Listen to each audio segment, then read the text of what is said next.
Hi guys, welcome back to my YouTube channel. උදේ පාන්දරට ඉර පායන විදිය බලන්න උදේම හැරෙන්න හිතාගෙන හිටියත් මට අද උදේ නැගිටින්න ටිකක් විතර පරක්කු වුණා. උදේට ඉර පායන විදිය බලලා කුරුල්ලොන්ගේ සද්ද අහන ගමන් මිදුලේ ටිකක් ඇවිදලා දවස පටන් ගන්නවා කියන්නේ මම දවස පටන් ගන්න කැමතිම විදිහක්. ජීවිතේ එක එක කාලවලදී අපේ ජීවිතවලට වෙනසක් ඕන කියලා හිතුනම එක එක විදිහේ පුරුදු අපි ජීවිතේට එකතු කරගන්නවනේ. ඒ වගේ මගේ ජීවිතේ සාර්ථකව ධනාත්මකව වෙනස් කරගන්න මම මගේ ජීවිතේට එකතු කරගනිපු පුරුදු ටිකක් තමයි අද මම ඔයාලත් එක්ක ෂෙයා කරගන්නේ. ඉතින් මේ විදිහට මම ඉගෙන ගත්ත මුල්ම දේ තමයි රිලැක්ස් වෙන එක. ඒ කියන්නේ මම ගැන ගොඩක් දැඩි විදිහට හිත මටම ගොඩක් සීමා දාගෙන ඉන්නව වෙනුවට ගෙවන දවස් ඇතුලේ පුංචිම හරි වෙලාවක් ඇත්තටම මම කැමතිම විදිහට රිලැක්ස් එකේ ඉන්න මම පුරුදු වුණා. ඉතින් මේ විදිහට රිලැක්ස් වෙද්දි මට දැනුණ දෙයක් තමයි මට මම ගැනම සතුටු වෙන්න පුළුවන් දේවල් කොච්චරක්නම් තියෙනවද කියන එක. ඒ වගේම මට මම එක්කම සතුටින් ජීවත් වෙන්න පුළුවන් පුංචි දේවල් ගොඩක් මට එතකොට හොයාගන්න පුළුවන් වුණා. සමහර වෙලාවට අපිට හිතෙනවා නේද හැම දෙයක්ම පර්ෆෙක්ට්ම කරන්න ඕන කියලා. ඒත් අපි රිලැක්ස් වෙනකොට අපිට තේරෙන්න ගන්නවා ලෝකෙට පේන්න Taman අකමැති දේවල් පර්ෆෙක්ට් විදිහට කරන්න උත්සාහ කරලා ස්ට්‍රෙස් වෙනවට වඩා රිලැක්ස් වෙලා Taman කැමති ජීවිතේ ගොඩනගා ගනිද්දී අපේ ජීවිතේ ගොඩක් ධනාත්මක විදිහට සාර්ථක වෙනවා කියලා. ඉතින් ඊළඟට මම මගේ ජීවිතේ වෙනස් කරගනිපු දෙවෙනි පුරුද්ද තමයි මගේ ජීවිතේ අනිත් අයගේ ජීවිතේ එක්ක කම්පෙයාර් කරන එක නතර කරපු එක.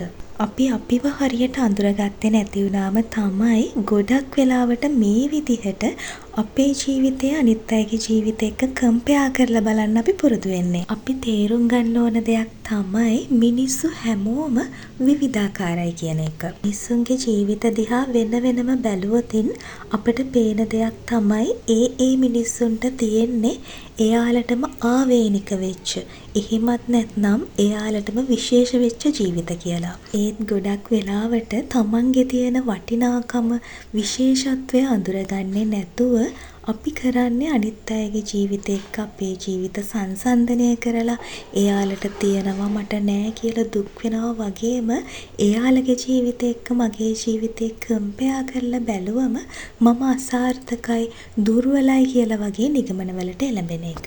ඉතින් මේ විදිහට අපේ ජීවිතය අනිත් අයගේ ජීවිත එක්ක කම්පෙයාර් කරන එක අපේ ජීවිතේ සාර්ථකත්වයට බාධාවක් කියලා තමයි මම නම් විශ්වාස කරන්නේ. ඒ නිසා මගේ ජීවිතේ අනිත් අයගේ ජීවිත එක්ක කම්පෙයාර් කරලා දුක් වෙන නරක පුරුද්ද මම මගේ ජීවිතෙන් ඈත් කරගත්තා. මුලින්ම මම මගේ හීන බලාපොරොත්තු වගේම මගේ ජීවිතේට මම ළඟා කරගන්න උත්සාහ කරන ඉලක්ක මොනවද කියලා මම තේරුම් ගත්තා. ඉතින් ඊට පස්සේ මගේ ජීවිතය අනිත් අයගේ ජීවිත එක්ක කම්පෙයාර් කරන්න කාලය නාස්ති කරනව වෙනුවට මගේ හීන බලාපොරොත්තු යථාර්ථයක් කරගන්න සැලසුමකට වැඩ කරන්න පටන් ගත්තා. එතකොට මම තේරුම් ගනිපු දෙයක් තමයි අනිත් අය එක්ක මගේ ජීවිතේ කම්පෙයාර් කරන්නේ නැතුව මටම ආවේනික සැලසුමකට අනුව වැඩ කරද්දී මගේ ජීවිතේ ඉලක්ක එකින් එක සාර්ථක විදිහට ළඟා කරගන්න පුළුවන් වෙනවා කියන එක.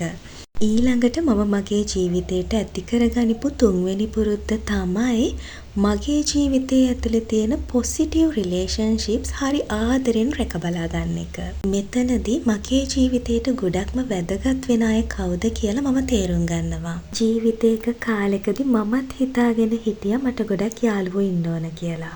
ඒත් කාලයත් එක්ක මම තේරුම් ගනිපු දෙයක් තමයි මිනිස්සු ගොඩක් ජීවිතය ඇතුලේ ඉන්නවට වඩා පොසිටිව් දෙයක් අපේ ජීවිතේට එකතු කරන අපි ජීවිතය ඇතුලේ කඩා වැටෙන වෙලාවල් වලදී අපිට හයියක් වෙන අවංකවම අපේ සතුටේදී සතුටු වෙන වගේම අපේ දුකේදී දුක් වෙන ටික දෙනෙක් හරි ජීවිතේ හිටියම ඇති කියන එක.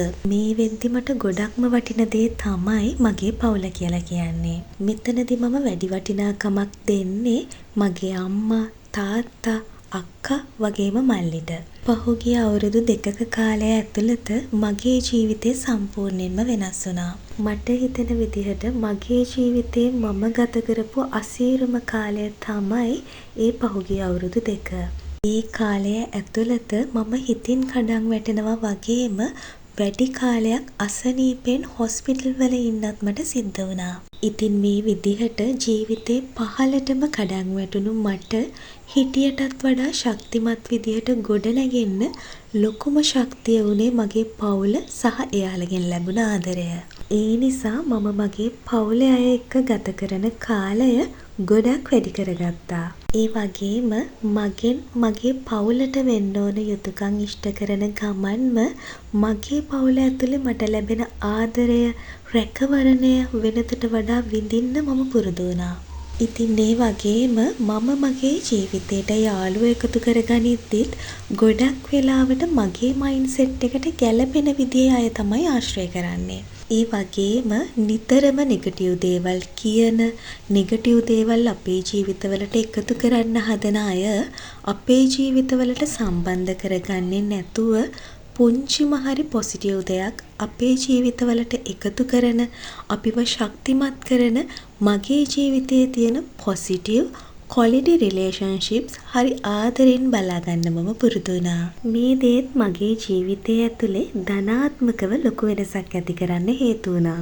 ඉතින් 4 වෙනියට මගේ ජීවිතේ මම ඇති කරගනිපු පුරුද්ද තමයි මගේ ජීවිතය ඇතුලේ මට ලැබෙන හැම පුංචි දෙයකටම ස්තුතිවන්ත වෙන එක. ගොඩක් වෙලාවට අපි කරන්නේ අපිට නැති දේවල් ගැන හිතලා දුක් වෙන එක.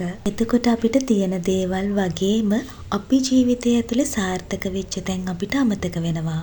ඒ නිසා අපිට නැති දේවල් ගැන නෙගටිව් විදියට හිතලා දුක් වෙනවා වෙනුවට ජීවිතය ඇතුලේ අපිට ලැබෙන හැම පුංචි දෙයකටම ස්තුතිවන්ත වෙද්දී පොසිටිව් මයින්ඩ්සෙට් එකක් එක්ක අපිට ජීවිතේ සාර්ථක කරගන්න පුළුවන් වෙනවා.